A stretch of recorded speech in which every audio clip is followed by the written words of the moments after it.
everyone. I'm Susan Clinton, and this is the Genius Project. I'm here with my co-hosts Carolyn Van Dicken and Joletta Belton, and we have with us today our guest expert, Mike Stewart from No Pain Mike, right?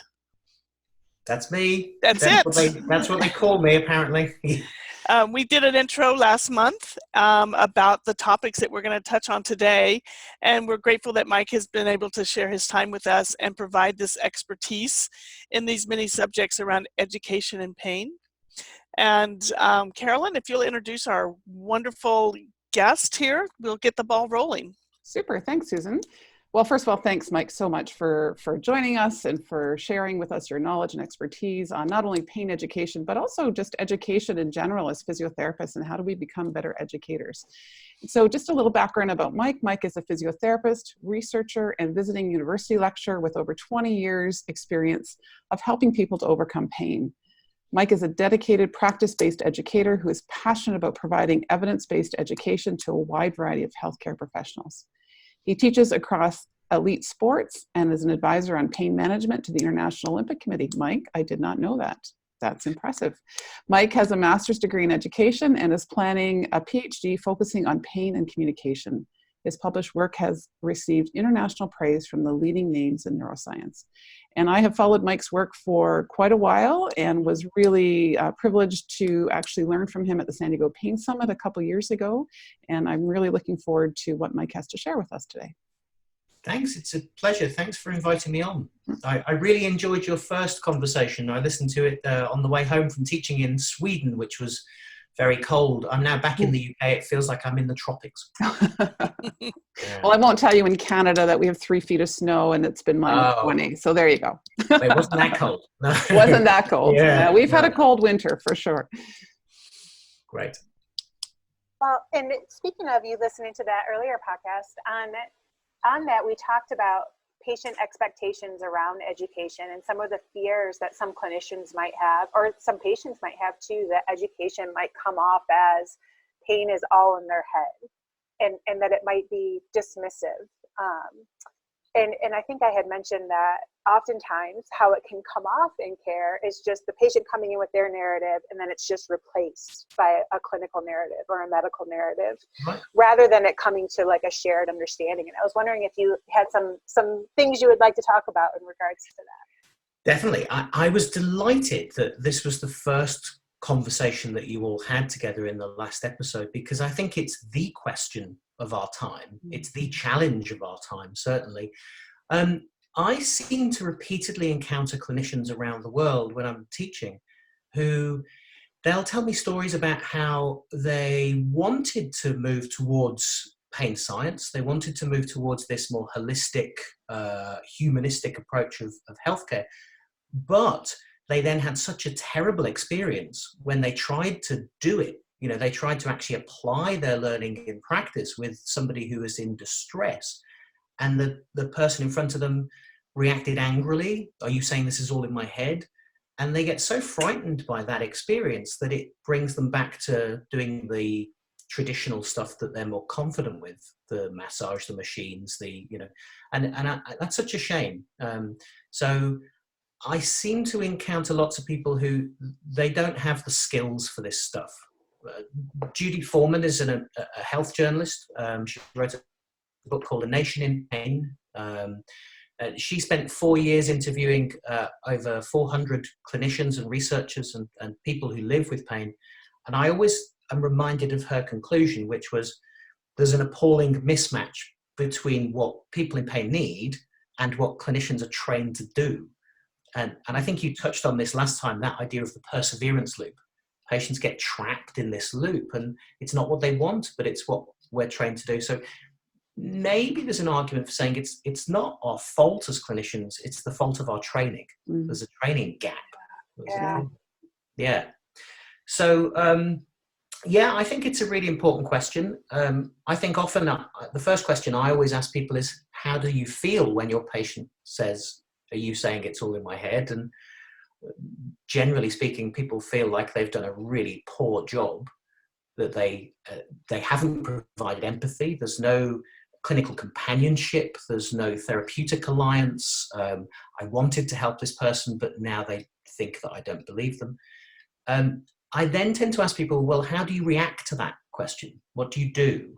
And by and large, people respond by saying, no, I'm not saying that, or let me explain. The word explain comes up a lot, which is followed then by a clinical monologue where the patient disengages. The research definitely shows that healthcare is paternalistic. The clinician becomes the parent, the patient becomes the child, and we, metaphorically speaking, point the finger and say, this is what I need to tell you, do this. And this all comes back to this idea that education is really about drawing things out from people rather than pouring things in. The Latin for education, educare. Educare was the Latin term for education, to draw things out, to elicit things from people. The answers to people's problems lie in their words and thoughts, not ours. So my take-home message is rather than saying, yes, it's real, let me explain, I tend to go down the road of, this is real, let me see if I can do my best to prove it. I want to prove it's real, because then I can use an experience rather than information. And as Bill Fordyce, the psychologist, once said, experience is what sticks the spaghetti to the brick, not information. Right. If you want to metaphorically get the fish hook in someone's mouth, get them curious, get them interested, you have to engage them in an experience. They have to feel it, think it, watch it, do it. They can't just listen. They'll disengage if you just talk at them. So it's much harder. It involves teaching skills, which is what the focus of this podcast is all about. But yeah, I think that's hopefully some pointers as to where we can go. It's interesting, Mike, when you talk about education, it's something that we do every day as physiotherapists and as many clinicians, I think, all across the medical profession. And yet we don't have that skill set to educate. So how do we develop it? How did you develop it? How do we get better at that piece? You know, it's an interesting reflection. I did my master's degree in education, but actually I didn't enter into that degree thinking about patient education. I entered into that degree because I was taking students, working in a hospital, taking students from the university, wanting to become a better teacher for the students. And it was only halfway through that master's degree that the penny dropped. I suddenly thought, hang on, this is no different to what I struggle with in practice. So I understand where, I often meet clinicians who say, oh, I don't want to come to your course because, I already know how to teach. I often do an experiment with people in conference rooms where we say, hands up if you advise, guide, educate people on a day-to-day basis. And everyone in the room, if they're a doctor or a physio or a nurse or a psychologist, they all go, yeah, I teach them how to do exercises or medication use or whatever. Hands up if you're trained as a teacher, and very few hands go up. So there's this huge gap. We think pain's complex, and it is, but actually the more you explore education, the more you explore that education is complex. So you have to know both, not just one. You can't just understand neuroscience. You've got to understand the education and the guidance and the coaching skills. Right. So I'd like to take that just one step further, because you took up the challenge to actually do your master's in education, which I'm sure has skilled you in a way as both a clinician and a teacher and an educator. How would you recommend the average physiotherapist who is trying to do a better job educating their patients? What are the skill sets that they need, or what are the routes that they might take to develop those skill sets? I think there's a number of ways, and I think it's complicated. I think the more you explore education, the more you realize that education and communication are synonymous. So we need to develop those communication skills, those soft skills, which are so often assumed. I think that's the dilemma in practice, is people automatically assume that they have these skills. Right. For example, I had a physio who said to me, I don't need to learn how to teach. I'm a physio. I can teach physio purely because I'm a physio. But my comeback to that was, well, do you have kids? She said, yeah. I said, well, when you send your kids to the school, are they being taught by people who've come from the pub? Or, you know, she thought about it. She's like, no, you know, teaching involves developing skills where you know how much you challenge someone, how much you support someone, what to do when someone gets stuck. For example, this conversation we're having about, is it all in my head? That's a classic learning block. Morrison, the educator, looks at learning blocks, and we always get across to people, the problem isn't the problem, the solution is the problem. So if we can take that problem of, are you saying it's all in my head? Then we need to try and find solutions. And that involves developing those communication skills, teaching skills, guidance skills, guiding, not telling. I think that's the key thing. So it's actually, yes, that's actually a really, I love the way that you framed it as how education and communication go hand in hand. Because I have to admit, I bristle sometimes with the educating patients, like just that framing of it, that we're always telling to patients rather than it being a conversation about or a communication about and trying to come to a shared understanding and a shared path forward, that it still maintains that kind of, that power disparity where the clinician is the person of power and their clinical monologue is privileged over the person's understanding and experience and narrative. Very much so, Gilletta. I often ask people, you know, why should we bother with this? I often play a bit of a thought experiment with people, you know, why can't we go back to the days where we could just put machines on people, we could disengage, why should we bother developing these skills? And people often come back with, well, we want to empower our patients. But there's a problem with empowerment, as you've rightly touched on. To empower somebody else, the first thing that we have to be prepared to do is to lose our power. Our power has to go down. That means that we have to lose our jargon, our big words, our technical ideas. We have to acknowledge our curse of knowledge. So because we know things, we forget that other people don't know those things. So I see this all the time whenever I watch clinicians explaining pain to patients. It's in their words, it's their cognitive landscape that they're imposing on somebody else. And these metaphors that they're using don't make any sense in the patient's world. I've just finished a systematic review with a colleague of mine looking at patient-generated metaphors, self-generated metaphors. They're really potent. They give you a window into somebody's thinking, somebody's cognition. So, I think, you know, we have to start to realize that these skills are not, we can't just assume them. We have to try and think of ways to develop them.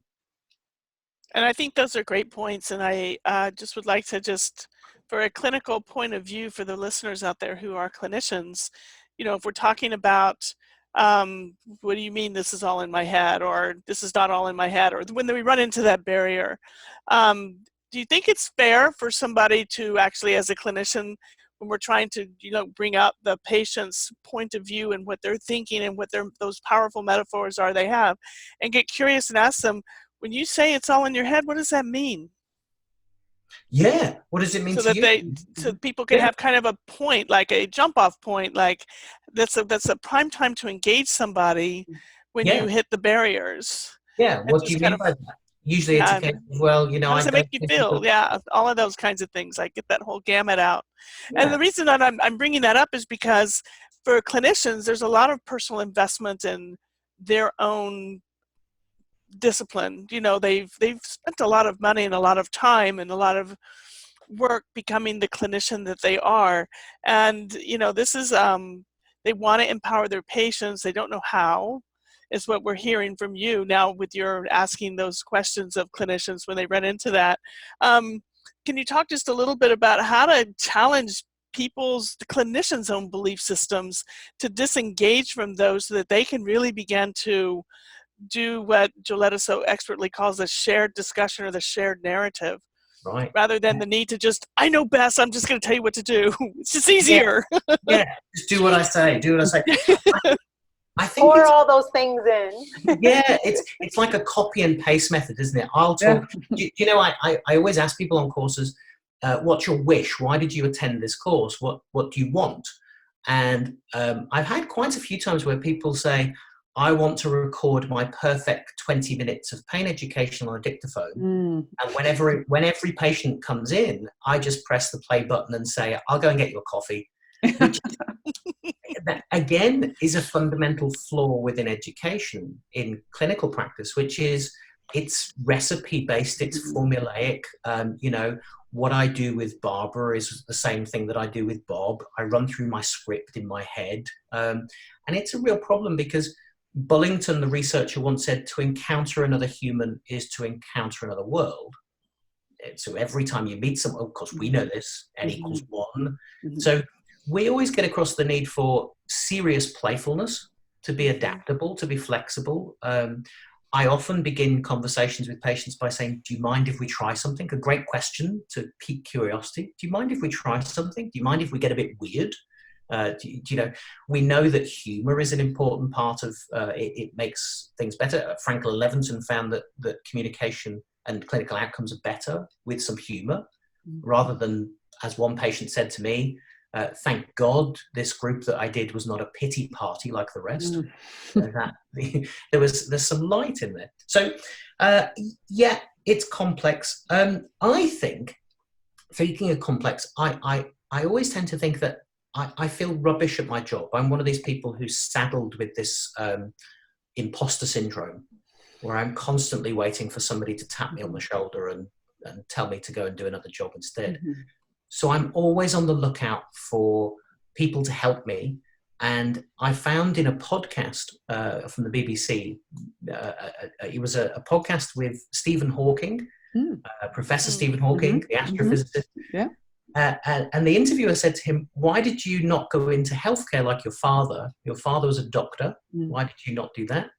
And he said, I realized that healthcare was far too chaotic, far too uncertain, far too unpredictable. So I decided to do something easier. I studied black holes, which really struck me as, you know, every time I'm feeling really rubbish at my job, I think it's important to remind ourselves of how hard it really is. You know, this guy decided to study black holes because he realized from watching his dad with patients that there is no formula, there's no recipe. We have to develop these playful skills, these soft skills, and it's not what we're trained to do. Mike, I wonder if you can comment on sort of soft skills. You know, we talk about all these communication skills as being soft skills. I've been a physio now for 33 years. I'm going to argue that perhaps those are the hard skills that we need to be learning and be non-negotiable, first of all, in our master's programs, and then secondly, in our post-education. I mean, if we can really nail those, gosh, everything else is pretty simple, maybe? I don't know. I just saw on Twitter, they reframed it from soft, I can't remember who it was, but instead of soft skills, they called them power skills. Ooh, I like that. Yeah. I'm stealing that. It's that again, that idea of empowerment. I'll share I think it was an interesting story. I landed in Ottawa to teach a course a couple of years ago, and the guy who picked me up in an Uber taxi, he said, why are you here? You know, what are you here in Ottawa for? And I told him, I said, I'm a physio. He said to me, I'm having physio. It's lovely, which really piqued my interest. I said, why is it lovely? And he basically told me about how he lies down. It's very passive. Somebody does something to him. He said, it's like, you know, it's really nice. And he said, is that what your course is about? So I was wondering how to explain what I do. So I said to him, you're driving this car. How long have you been driving a car for? He said, 20 years. How many lessons have you had when you were learning to drive the car? 8, he said. I said, how many times have you seen the driving instructor after you passed your test?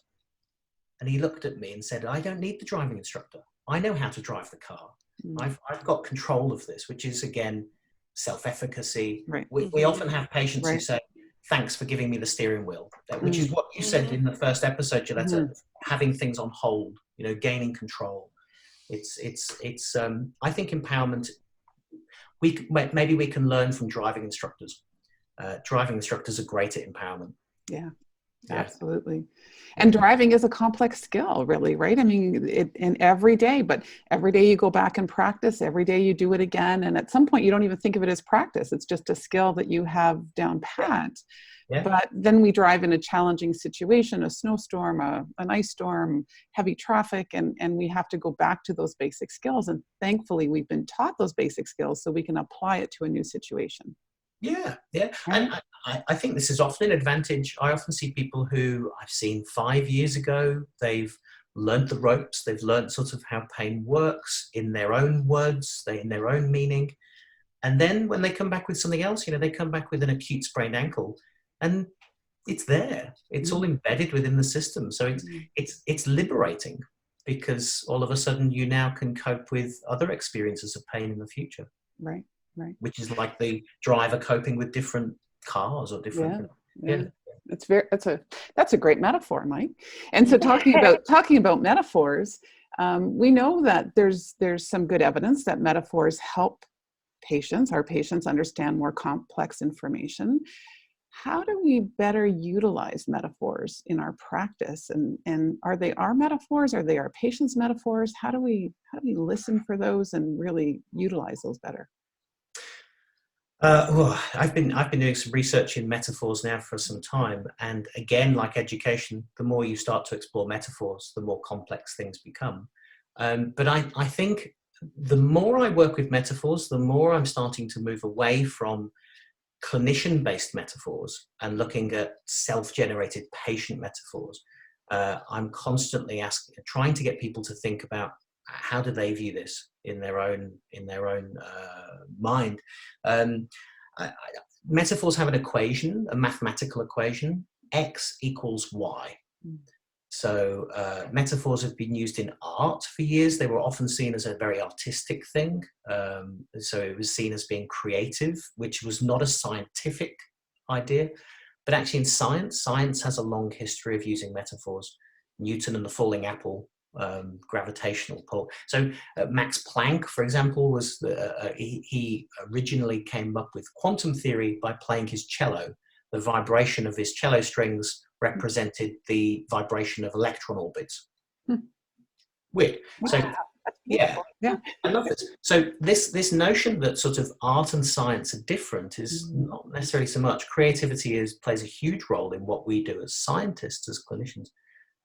So X equals Y. So that's the best thing. Can you play with one idea, empowerment for a patient, as another idea, learning to drive a car? So can you sort of move it between one?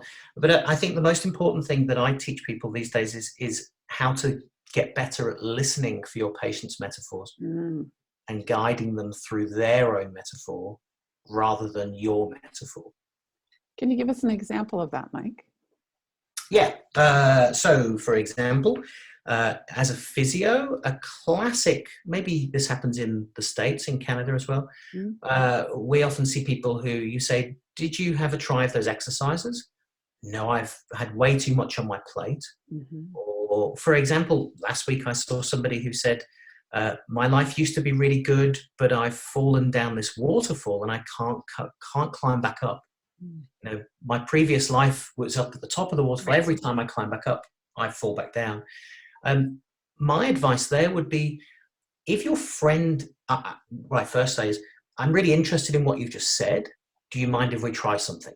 That curiosity catalyst. Right. If your friend said to you that they've just fallen down a waterfall and every time they try to climb back up, they can't, what would your advice to your friend be? This comes from psychoanalysis, this notion that humans are great at advising somebody else, but terrible at advising themselves. Right. So put it into a distant advisory scope. Use their metaphor and then see if they can come up with solutions that they would offer to their friend.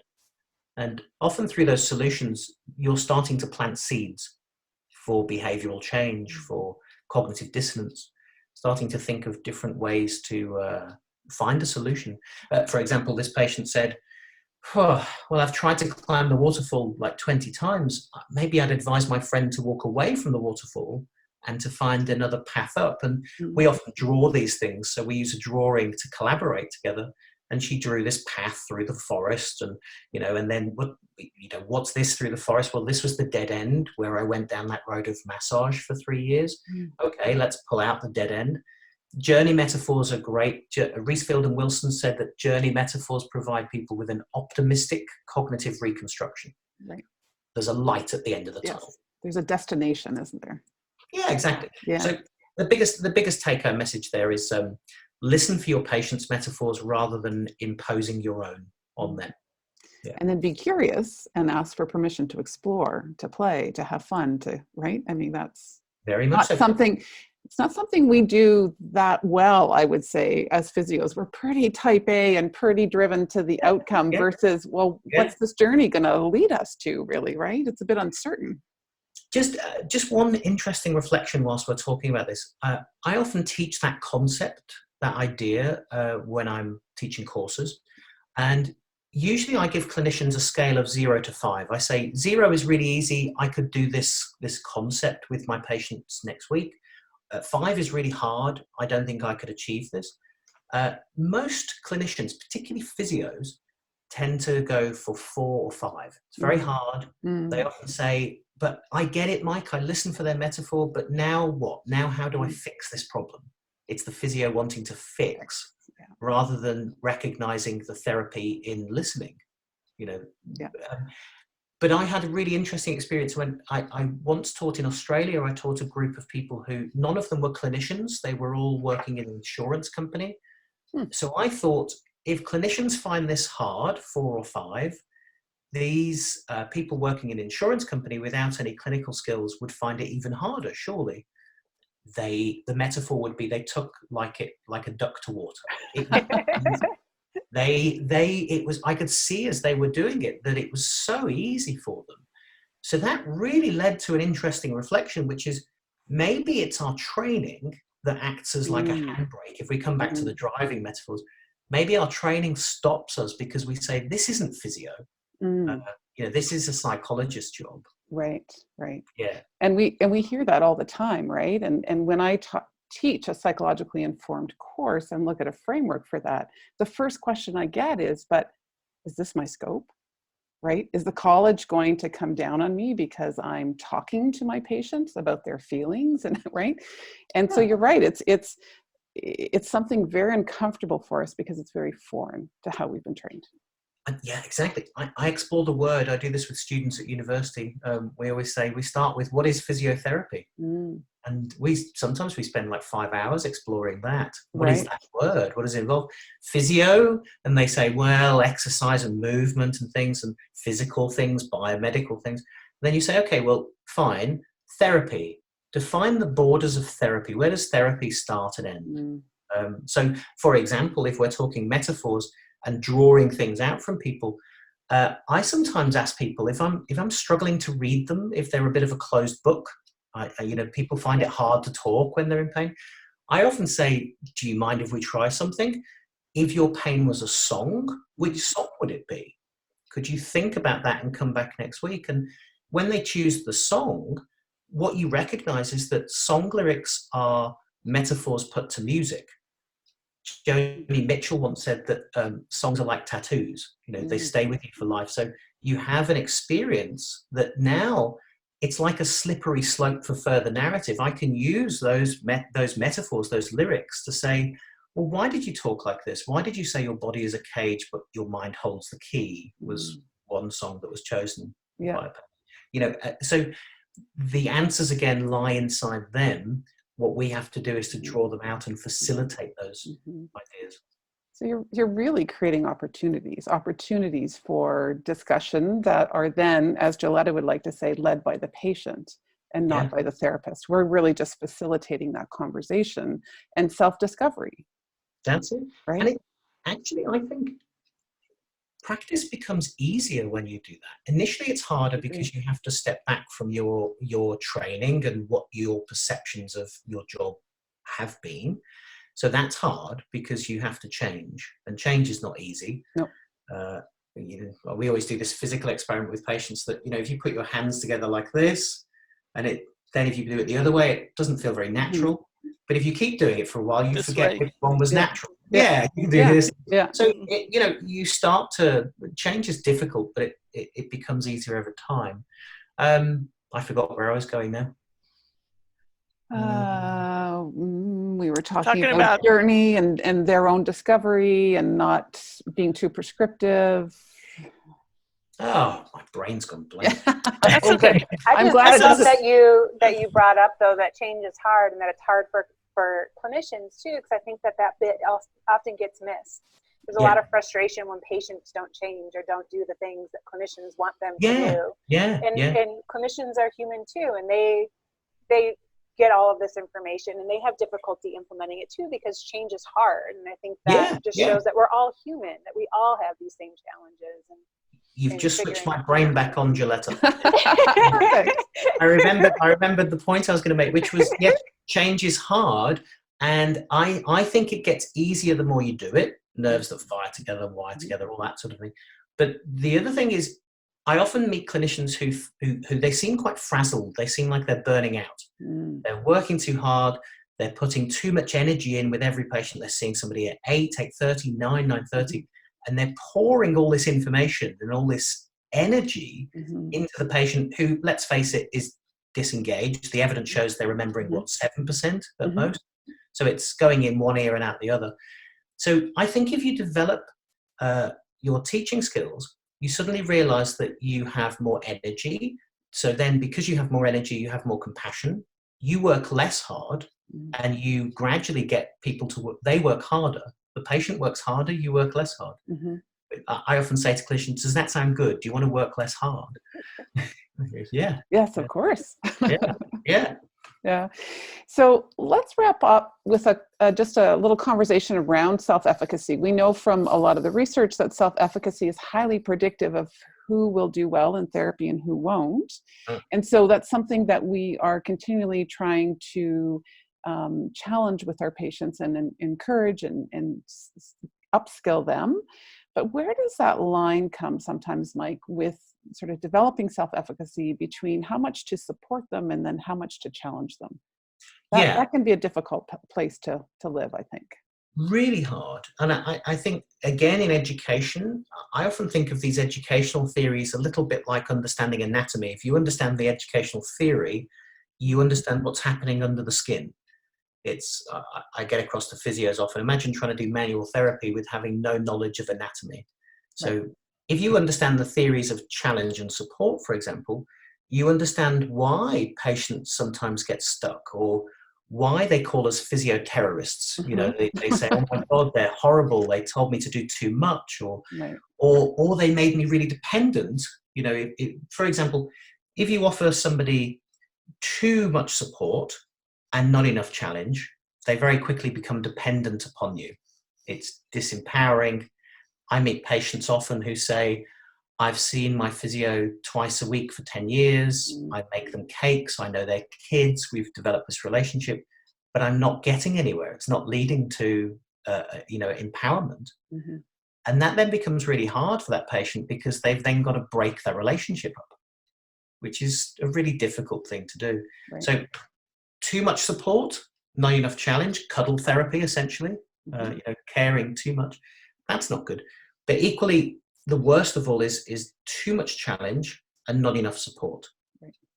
So trying to understand that helicopter view of the dynamic between how much you support someone, how much you challenge someone.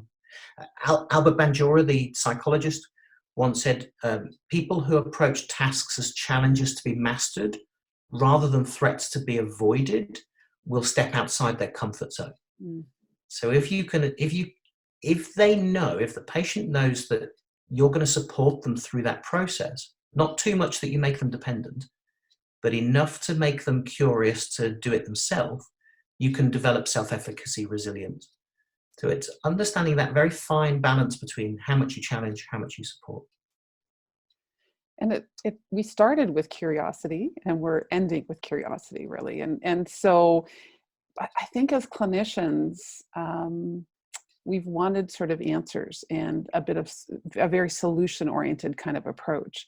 And what we're hearing really is that the answers may be in not knowing as clinicians, and the answers may be in curiosity. And discovery. And discovery. Discovery. It's a great word, Susan. It really is. Yeah, discovery, curiosity. It sounds like a NASA podcast, doesn't it? Our next ship called Discovery. But what great words, though, because as an example, I mean, I often joke that I spent 3 years at university as a physio student learning how to teach somebody to stand up from a chair. Doing a sit to stand from a chair, it takes us 3 years to learn those skills. Yet, if you start to get people to be curious, we always say to people, rather than going to the gym to exercise, you have a gym at home. You know, if you have a chair, you have a piece of gym equipment. So we say to people that we play a game. Here's 60 seconds on a clock. How many exercises, movements, activities, whatever you want to call it, how many things can you create in 1 minute using that chair? Go. Right. You suddenly see that people, whereas I would have trained them how to do a sit to stand, they've discovered it for themselves through curiosity, through the problem with education, though, is often that creativity, schools kill creativity. The educational literature shows that kindergarten kids are really good at creativity. They score genius levels on creativity tests. But as we get older, we start to lose that. We start to look for the answer, right or wrong. The classic with back pain, is it my disc, is it not my disc? And we see this with physiotherapists still today, hands-on or hands-off. Dualistic, it's too simple, not nuanced enough. So creativity leads to more nuance, a discovery of new concepts, new thinking. So I'd like to just wrap up just thinking about your comment in that kindergartners have the most creativity, and as we get older, we lose that creativity. So what is it about the education system, Mike, that we don't necessarily want to emulate in that process? Because perhaps that's not the right solution either. Great point. Great point. I mean, if you think, we see this now with undergraduate students, where often students now are training to answer an exam. They're training to get a grade, a good mark. They're not training to learn. They're training to get a good mark. Sir Ken Robinson, the educator, tells an interesting story of somebody years ago who took a mum who took her daughter to go and see an educational psychologist because this girl was disruptive in the classroom. She was moving around. She wouldn't sit down. The educational psychologist said to the mum, let's just leave her on her own for a minute and see what happens. And he put some music on, he put the radio on, and this girl started getting up and dancing and moving around. The educational psychologist said, your daughter's she doesn't have a problem, she's a dancer. Fast forward the clock 30 years, this lady was the choreographer for lots of Broadway shows, West End shows. She has a career in dance because that was her passion, that was her motivation. And he makes the point that in this day and age, that was back in the 60s, in this day and age, we would diagnose that child with ADHD, they'd be on Ritalin, they'd have their creativity killed, for want of a better word. So I think we have to recognize that when we're dealing with adult learners who've been through Western educational systems, they've had their creativity trained out of them. And they're expecting you as a clinician to say, this is right, this is wrong. And then they get confused where they get stuck in the middle between the physio said it was my disc, the doctor said it was my the facet joint, my neighbor's saying it's the cell phone mast, you know, so and who do I believe? And I think, again, an understanding of the educational theories gives you some understanding as to the stages that people go through when they learn, that part of that cognitive dissonance, that confusion, is actually an important stage of learning because you're questioning, you're discovering.